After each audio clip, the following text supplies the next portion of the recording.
Assalamualaikum warahmatullahi wabarakatuh. Selamat siang semuanya. Dalam video kali ini saya akan membahas soal di detik-detik UN 2020 yang berkaitan dengan sistem pertahanan tubuh. Kita mulai dari soal yang pertama. Mekanisme pertahanan tubuh terhadap serangan patogen secara mekanis dapat dilakukan oleh. Kita review dulu materinya.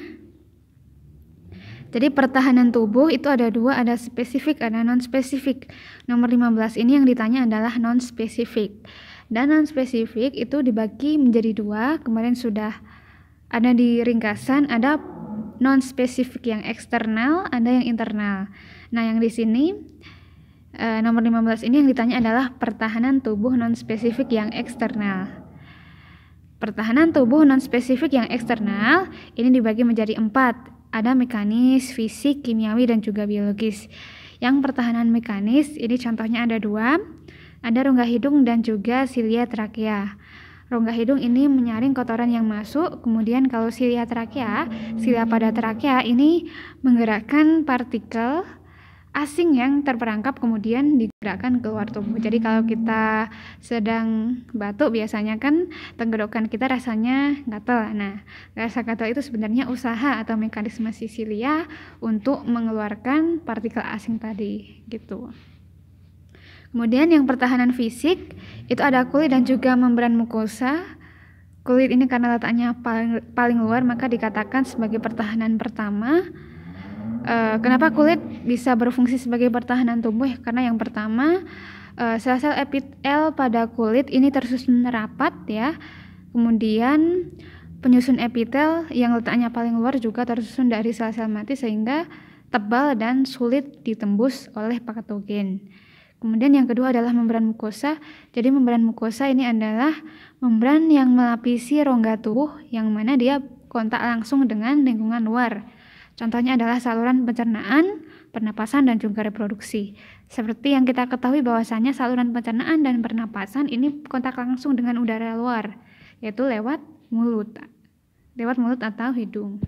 Kemudian yang ketiga ini adalah pertahanan kimiawi. Ini sekret yang dihasilkan oleh kulit atau membran mukosa. Contohnya di sini adalah keringat ya. Jadi keringat itu ada zat garam yang mana bakteri itu tidak tahan di kadar garam yang tinggi.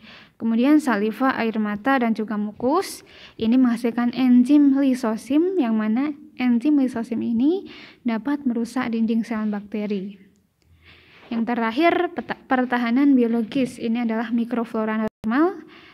Dia adalah bakteri yang tidak berbahaya, justru keberadaannya dia membantu pertahanan tubuh kita karena bisa berkompetisi melawan patogen.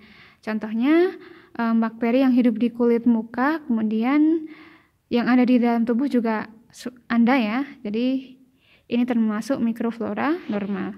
Kalau kita lihat soalnya, kita cari jawaban yang paling tepat. Yang ditanya tadi adalah pertahanan mekanis. Enzim lisosim yang A ini termasuk kimiawi, yang B kulit termasuk ke fisik, yang C bakteri termasuk ke biologis, yang D silia pada trakea ini masuk ke pertahanan mekanis. Jadi jawabannya adalah yang D. Sedangkan yang E ini membran mukosa masuk ke dalam pertahanan fisik. Selanjutnya, soal yang kedua. Dalam mekanisme fagositosis, setelah sel fagosit bergerak menuju partikel asing, peristiwa selanjutnya yang terjadi adalah, jadi fagositosis ini juga termasuk pertahanan tubuh non-spesifik. Tapi bedanya kalau yang atas tadi, yang saya bahas pertama ini, mekanis, fisik, kimiawi, dan biologis, ini termasuk pertahanan non-spesifik yang eksternal, sedangkan kalau yang fagositosis ini adalah pertahanan tubuh yang internal. Nah, kita kenali dulu pengertian fagositosis. Jadi fagositosis adalah mekanisme pertahanan tubuh yang dilakukan oleh sel-sel fagosit dengan jalan atau dengan cara mencerna patogen atau antigen. Nah, yang dimaksud sel-sel fagosit, jadi sel-sel fagosit itu adalah kelompok dari sel darah putih, contohnya neutrofil, makrofag, dan beberapa yang lain. Adapun mekanismenya ada 6 tahapan. Yang pertama dia adalah pengenalan, Yang kedua adalah pergerakan menuju patogen atau kemotaksis. Yang ketiga adalah perlekatan. Keempat, penelanan. Kelima, pencernaan. Dan yang terakhir adalah pengeluaran. Ini gambarnya, nanti bisa di pause videonya. Kita bahas lebih detail. Kalau yang pengenalan, ini mikroba dideteksi oleh sel fagosit.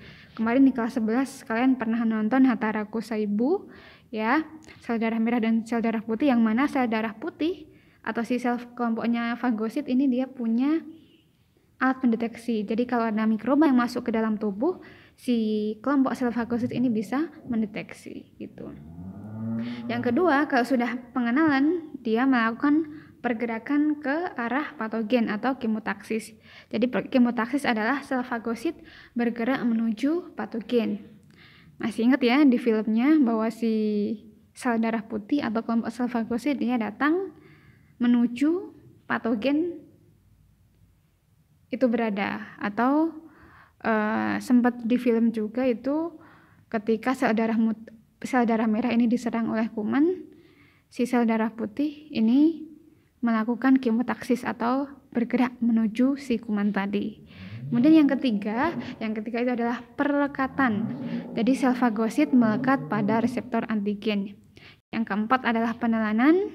Membran sel fagosit menyelubungi seluruh permukaan benda asing dan menelannya ke dalam sitoplasma dalam sebuah gelembung mirip vakuola yang disebut fagosom. Jadi gambar penelanan kalau di gambar sini, gambar nomor 2 dan 3 ya, ini termasuk penelanan. Yang kelima, pencernaan.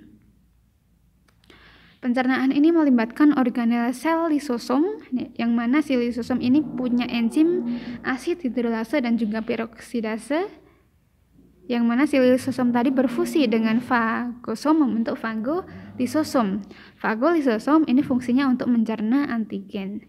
Nah, sel fagosit yang sudah mati maupun masih hidup, ini nanti kalau sudah selesai ya, sudah selesai penelanan antigennya, dia akan membentuk nanah. Nah, jika sudah terbentuk nanah, itu menandakan bahwa infeksi itu sudah sembuh ya. Jadi nanah itu sebenarnya adalah sel darah putih yang sudah berubah bentuk, itu adalah nanah. Kemudian tahapan yang terakhir yaitu pengeluaran. Produk sisa partikel asing dikeluarkan oleh fagosit. Jadi bisa dilihat yang pengeluaran di sini adalah gambar nomor 5. Sisa-sisa mikroba dikeluarkan oleh eksositosis. Jadi kita cari jawabannya.